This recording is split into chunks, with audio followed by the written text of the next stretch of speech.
Hello. So for my final project for Elementary Education 202, Technology and Education, I wanted to focus on a few ideas that we went over in class throughout the semester. And I picked these specific ideas because I feel like they resonated with me the most, and I feel that I can really implement them in my future classroom. I also think that these three ideas allow students to interact with technology at a whole new level. So I chose Scratch, which is a basic programming tool for students, Smartboards, which is one of the interactive boards that we went over, and 3D printing, which relates to Tinkercad, which is what I'm using to display my information today. It shows how versatile Tinkercad can be. So first, we'll start off with Scratch. So Scratch is a program aimed towards students from ages 8 to 16, and it teaches them basic coding skills using block codes, which can be shown here. They the block codes are all pre-made, and it's very easy to build onto a code for students.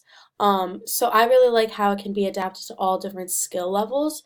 So even though it's aimed for 8 to 16-year-olds, younger students and as well as older students can be using this program. And it can also be adapted to any content that you want to be teaching in the classroom. So like science, mathematics, social studies, and so on. So when creating lessons that involve Scratch, students can either be assigned um, to create their own Scratch, which will help them with their programming techniques, but also will help them with that content that they're trying to get through in that game or activity. For example, if they create a multiplication game, they will have to know the right answers to put in their game. So they're learning how to code, but they're also mastering that content that they need to be learning. Um, Also, the other students in the classroom can play other students' games to practice their multiplication facts, for example.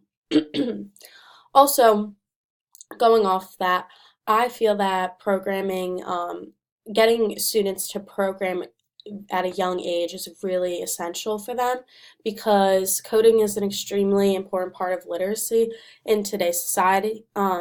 And in this day and age, students be um, need to be involved with it at a young age to see if they really enjoy it or not.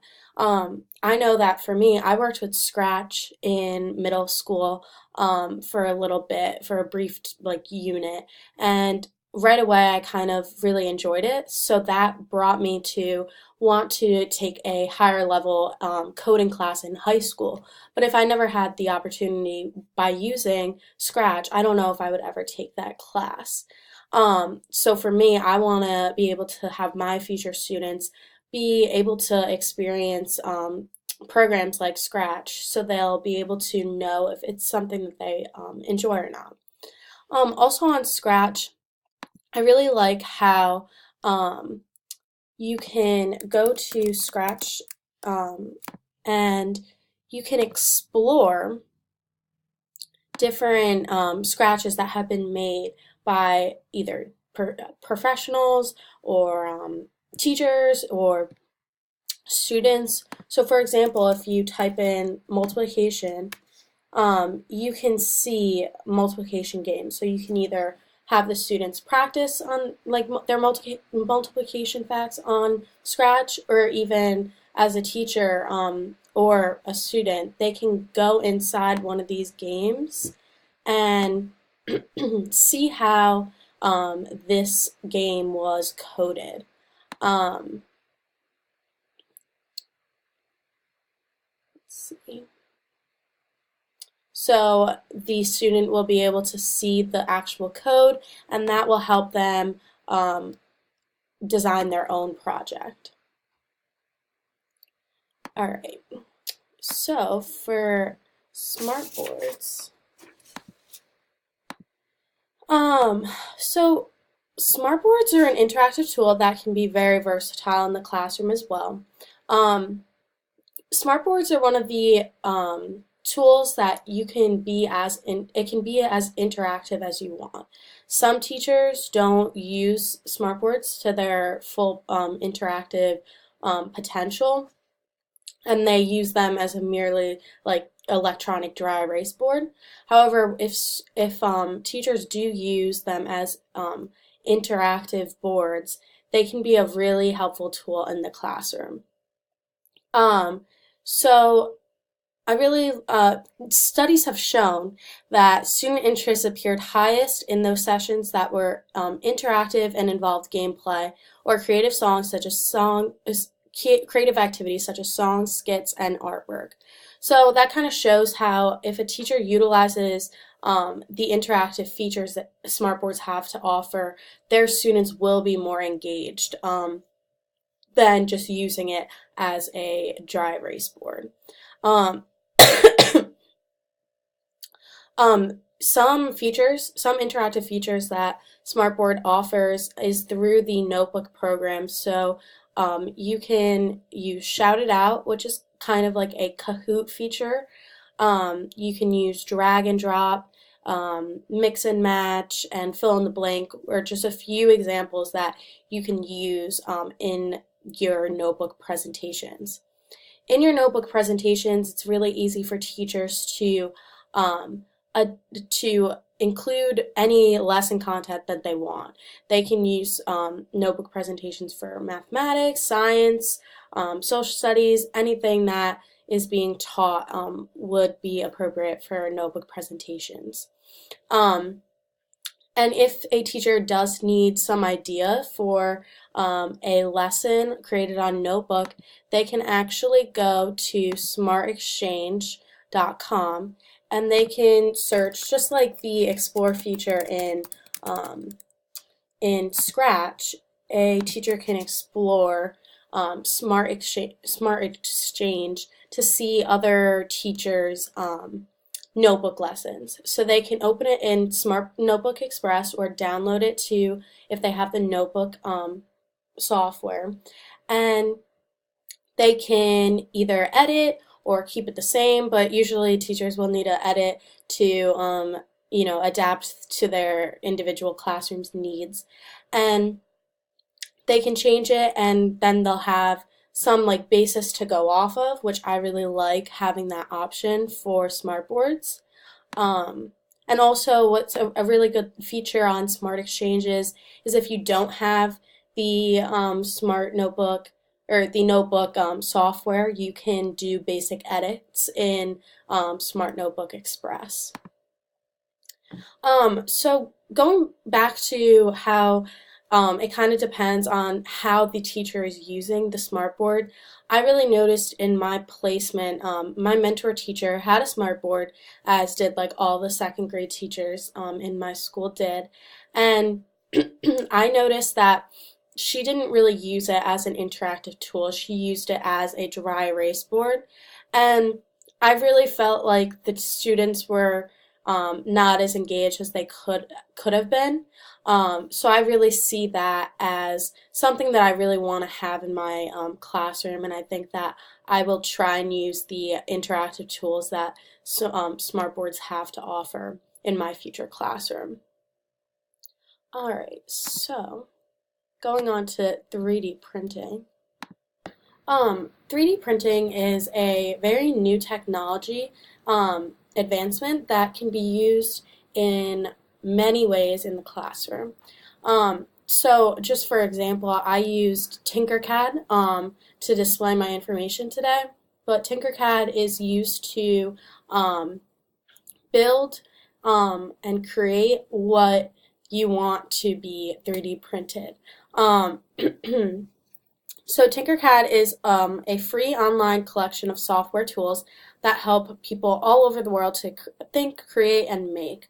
Um, and then when you're done creating, then you can export the file and you will be able to actually 3D print whatever you created in Tinkercad if you have a 3D printer.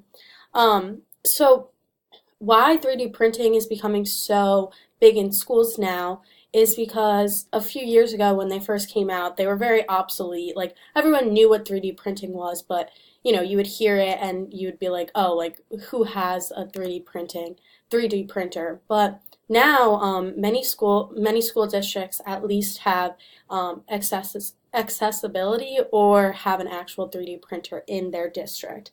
So studies show that 3D printing enables students across disciplines to learn by making and creating rather than from the simple consumption of content.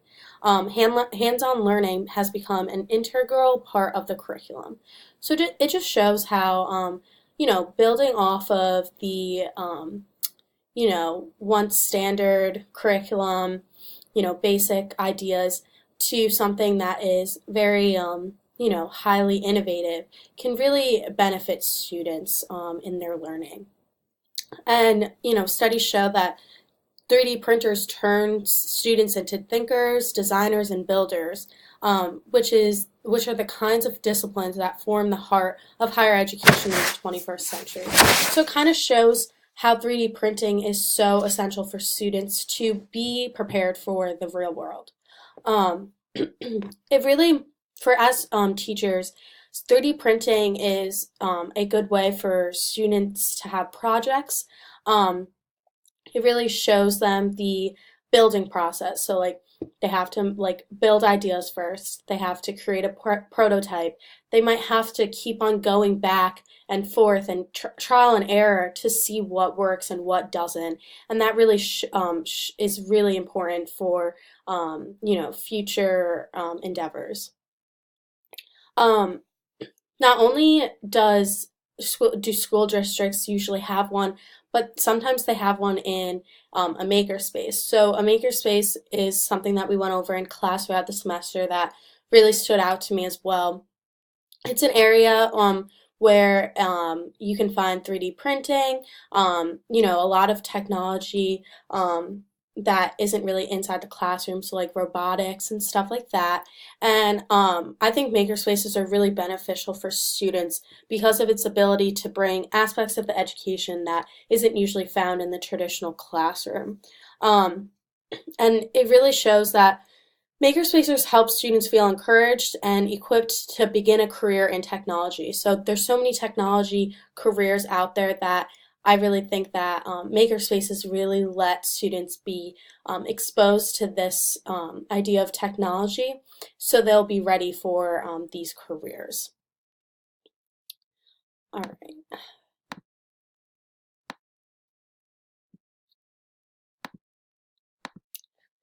Overall, so this is my little classroom, and I think that these three main ideas that were brought up throughout the semester were the most important to me. I feel that these are the most versatile, that so I can adapt them in any way that I see fit for my classroom. Because like each year, every all teachers that I've talked to, they say every class, every year is totally different, and you're gonna have to change your ways. So I feel like that these are very versatile, and that you can change them up to whatever your needs are. And I really see myself using these ideas in my future classroom, and I'm so glad that this class, broadened my horizons about technology and education because I really don't know if I would know all this information without having this class. But I really feel that these ideas are really important to have in the classroom, and I'm so glad that this class taught me these ideas.